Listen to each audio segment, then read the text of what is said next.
여러분 안녕하십니까? 정치 내비게이션의 아나운서 정승조입니다. 강병규 안전행정부 장관 후보의 위장 전입 사실이 드러났죠. 강 후보자는 큰아들의 중학교 진학을 위해서 실제 거주하지 않는 집으로 부인과 아들의 주민등록을 옮긴 데 이어서 고등학교 진학 때도 또다시 위장 전입을 했다고 합니다.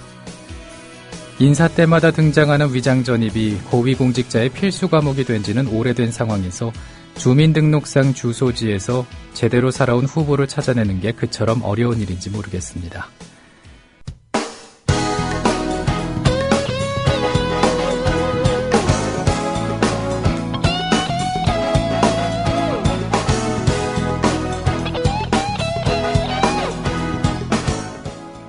현장성과 깊이가 다른 정치 해설. 지금 여러분께서는 국민TV 라디오 정치 내비게이션을 듣고 계십니다. 진행의 정승조 아나운서입니다. 정가레이더 시간입니다. 이강윤 정치평론가 전화 연결돼 있습니다. 안녕하십니까? 안녕하세요. 네. 국정원 간첩 조작 사건을 수사 중인 검찰이 국정원 대공수사팀장을 곧 부른다면서요. 네. 이 팀장이면 높은 사람이죠. 높죠. 네. 국정원 내부 급수로는 3급인데요. 일반 행정부처로 치면 국장급에 해당합니다. 네. 실무 역할하는 사람으로서는 아주 핵심에 있는 결코 낮지 않습니다. 우리가 텔레비전에서 보는 국정원장 1, 2, 3처장 이런 정도에 비하면 낮지만 국정원은 제가 방금 말씀드린 원장과 1, 2, 3 차장 정도만이 대외적으로 공개될 수 있고요. 나머지는 모두 비밀에 붙여지거든요. 공개 자체가. 네. 핵심적인 일을 하는 사람입니다. 대공수사팀장이니까 북한 관련 일을 총괄하는 건데 이번 사건에 깊숙이 개입 내지는 보고를 받았을 것이다. 그럴 정황이 지금 대단히 높고 네. 이른바 우리가 김 사장이라고 불러왔던 지금 아마 청취자들 여러분들 익숙해지셨을 거예요. 이제 구속이 됐는데 그 김 사장이라는 조정관, 국정원 직원 조정관을 통해서 직보를 받고 지시가 오갔을 게 아닌가 이런 정황이 많이 있기 때문에 검찰이 이제 이 사람 공개적으로 부른답니다. 부르면 그냥 불러서 한번 얘기 듣고 돌려보낼 그럴 성질은 아마 아닐 겁니다. 네. 국정원이 지난 가을에 이미 유우성 씨의 출입국 기록 원본을 입수하고도 법원에 제출을 하지 않았다면서요? 네네. 원본을 손에 놓고도 왜 법원에 안 냈다는 거죠? 상식적으로 도저히 이해가 안 가는 상황이죠. 네. 그게 이른바 이번 간첩 조작 사건의 핵심이자 본말이라고 할 수 있습니다. 조금 시간을 거슬러 올라가 보면 지난 2006년 5월 23일부터 6월 10일까지 약 한 17, 8일 사이 동안에 유우성 씨가 중국에서 북한으로 이렇게 이제 왔다 갔다 한 그 출입경 기록 원본에는 입으로 돼 있었습니다. 네. 그러니까 중국 입장에서 본 것이니까 북한으로 나갔다가 입 이란 말은 다시 중국으로 들어왔다 이 말 아니겠어요? 그런데 사실 출입 이게 말이 맞지 입이 이상하긴 한 겁니다. 이게 이제 중국의 그 국경 출입경 관리 시스템의 기록 오류인 건데 국정원에서는 이 중에 두 번째 입국한 것을 출로 바꿨습니다. 그러니까 출입이 되는 거죠. 네. 그러면 언뜻 보기에 이게 자연스럽긴 합니다. 그런데 이렇게 해서 뭘 얻으려고 했느냐? 출입으로 해야 북한에 들어가서 간첩 교육을 받았다는 국정원의 시나리오대로 되는 것이기 때문에 이렇게 조작을 하려고 했고 이런 식으로 만들어 와라 해서 지난번에 자살을 기도한 김모 씨 등이 이렇게 해오고 이 사단이 불거지게 된 겁니다. 그런데 이 중국은 이번 사건과 관련해서 중요 인물들에 대한 파악을 이미 다 마쳤다고요? 네네. 국정원 김 사장이라고 통칭되는 김모 조정관의 중국 현지 조력자, 길게는 10년 이상들 다 이렇게 알고 지내면서 이른바 망원으로 활용해왔다는 거 아닙니까? 그 두 사람 그러니까 두 사람 이상의 복수의 인물에 대한 신원 확인과 그들이 중국 관리를 어떻게 접촉했는가. 어쨌거나 중국 관리를 접촉해서 최초의 원본도 발급을 떼기는 떼고 그랬단 말이죠. 그런 상황들에 대한 조사를 다 마치고 우리 측 법원에다가 문서 3건은 모두 위조됐다 이렇게 통보를 했던 것인데 우리 측 국정원 직원이 중국 관리를 통해서 유 씨의 출입국 문서를 빼간 것을 확인하고 불쾌감을 표시했습니다. 이건 당연한 겁니다.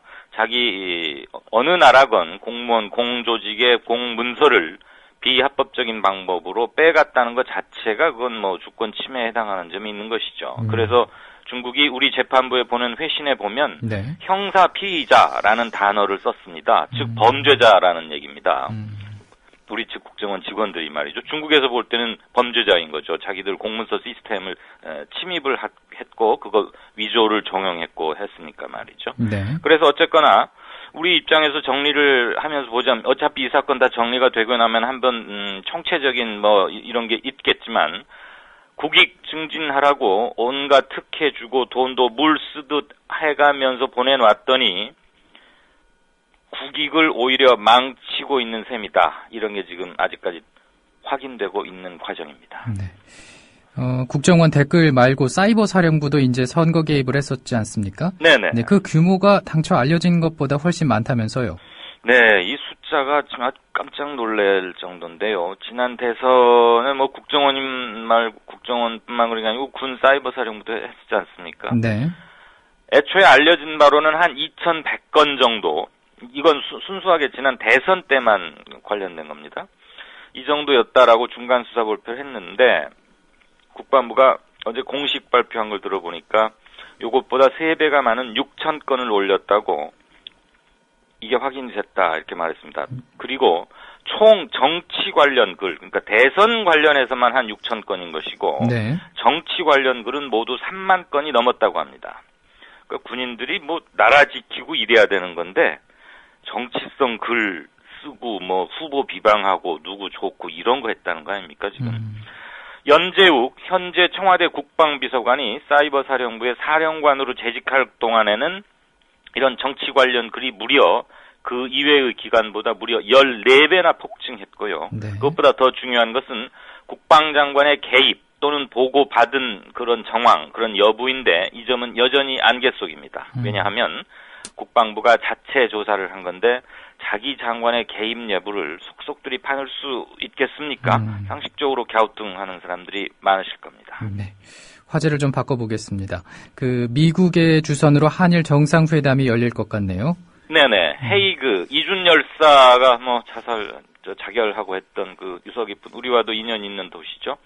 헤이그에서 핵 관련 정상회담이 곧 열리게 돼 있고 우리 박근혜 대통령도 거기 출국을 해서 참석하는데 네. 미국의 오바마 대통령 주선으로 한일 양국이 좀 머리를 맞대자. 그래서 오바마 대통령이 초청하는 형식으로 해서 3자 회동을 지금 물밑에서 긴밀하게 추진 중인데 우리가 이것을 끝까지 거부할 명분도 그렇게 마땅치 않습니다. 마치 전혀 대화를 하지 않으려는 강경한 그런 자세로 보일 수도 있기 때문에 그리고 주선자가 또 미국의 오바마 대통령이기도 하고요. 그래서 회의 기간 중에 회담이 성사될 걸로 보이고 현재 의제를 3국의 외교 실무진들이 나서서 조율을 하고 있다고 합니다.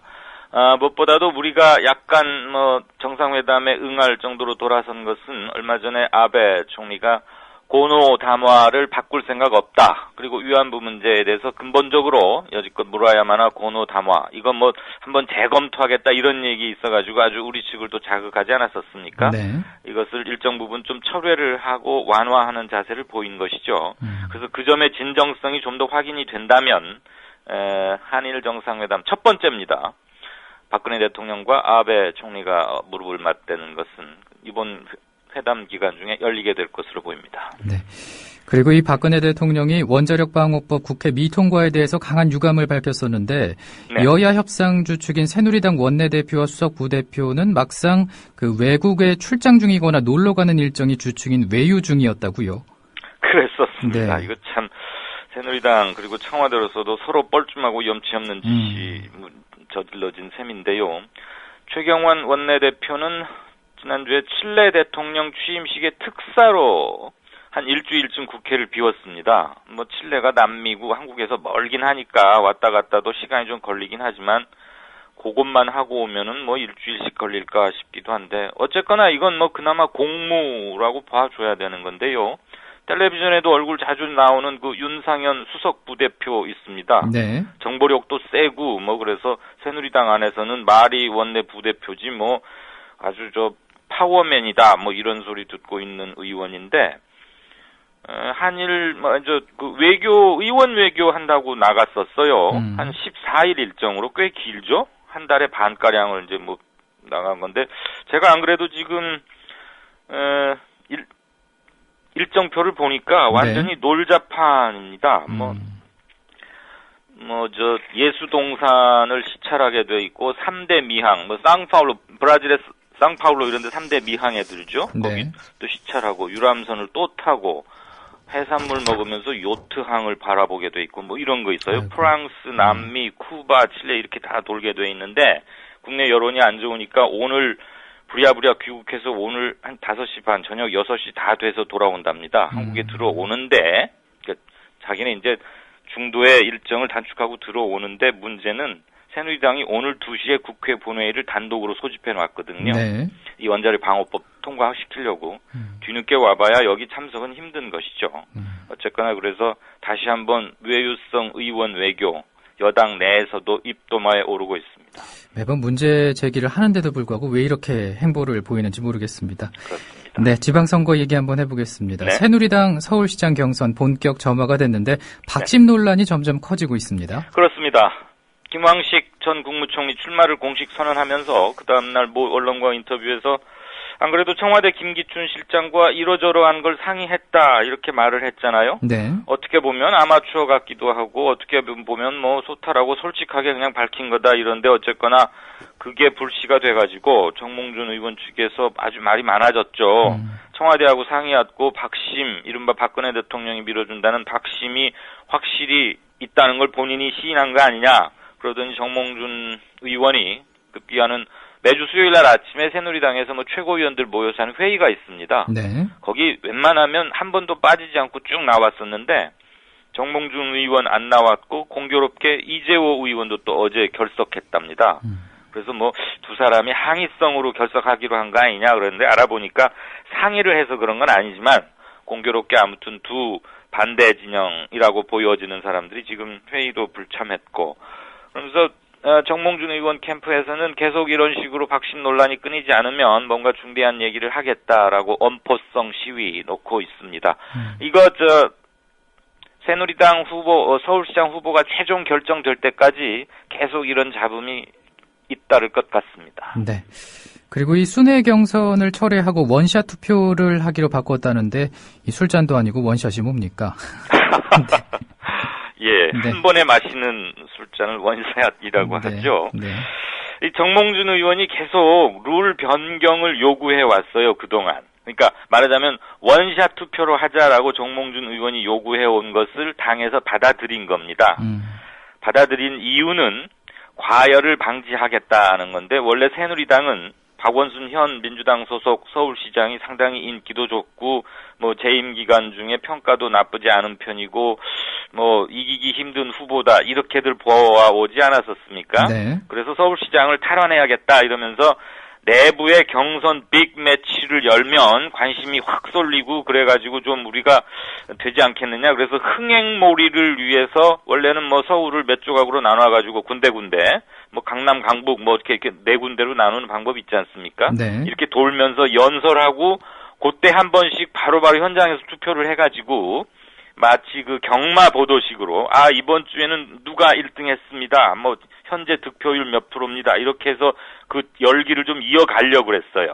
그렇게 하면 확실히 흥행몰이는 됩니다. 네. 그러니까 그 재작년이었죠. 벌써 민주당이 대선 후보를 그렇게 뽑았지 않습니까? 전국을 돌아다니면서. 네. 물론 뭐 당시에는 문재인 후보가 계속 1위를 하긴 했지만 그런데 요렇게 군데군데 돌아다니면서 할 경우에 만약에 엎치락 뒤치락 한다면 이건 뭐 흥행에는 최고입니다. 그런데 그렇게 안 하겠다는 겁니다. 그래서 경선 기간 열흘 동안 TV 토론은 4번 하고 서울 권역을 3군데쯤으로 쪼개서 후보 서너 명이 돌아다니면서 순회 연설회를 한 다음에 투개표는 한날 한시에 하기로 하자 이렇게 최종적으로 바꿨습니다. 그래서 원래는 4월 25일 날 서울시장 후보를 정하려고 했는데 요렇게 바꾸면서 4월 30일로 좀 늦춰졌습니다. 당이 정몽준 의원이 계속 요구해온 것을 받아들이니까 김황식, 이해운 두 후보 유감이지만 어쩔 수 없다, 수긍한다 이렇게들 반응하더군요. 네, 시간이 1분 정도 남았습니다. 감안해서 말씀해 주세요. 네. 그 새정치연합이 정강정책 둘러싸고 한바탕 홍역을 치르지 않았습니까? 네네. 네, 진행 상황이 어떻습니까? 결론적으로 말하자면 요즘 인터넷에서 젊은이들이 선회 이런 말도 하지 않습니까? 급 우울. 안철수 의원이 급히 나서서 진화를 했습니다. 네. 그래서 6.15 선언, 14 공동선언, 7.4 남북 공동성명, 그다음에 노태우 대통령 시절에 체결되었던 남북 기본 합의서 이런 것들 다 넣겠다. 그러니까 공식적으로 명시하겠다는 거죠. 그리고 4.19나 5.18 삭제 방침도 철회하겠다. 결국 중도를 껴안아 보려고 취했던 탈이념적 접근 시도가 오히려 갈등을 유발한 것이고 정체성 혼란도 초래했습니다. 민주당 김한길 대표 만나서도 이견 없다 이렇게 악수하고 사태를 급 진화시켰는데요. 네. 4.19나 5.18이 쇼윈도우의 진열 상품 아니지 않습니까? 숫자를 쭉 열거하기가 좀 복잡해서 이랬다고 하는데 그것은 천박한 역사 인식이거나 또는 아마추어리즘의 대표적인 일탈적 반응이 아니었나 싶습니다. 어쨌거나 이런 현대사에 대해서 우리 공동체 전체가 갖고 있는 헌법적 가치는 명확히 지켜가면서 통합을 이루어내는 그런 성숙된 정치 문화를 보이는 그런 계기가 되었으면 하는 바람들이 곳곳에 많은 것 같습니다. 네, 오늘 여기까지 듣겠습니다. 고맙습니다. 고맙습니다. 더불어 행복한 세상.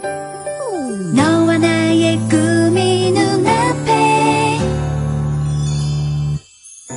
국민 TV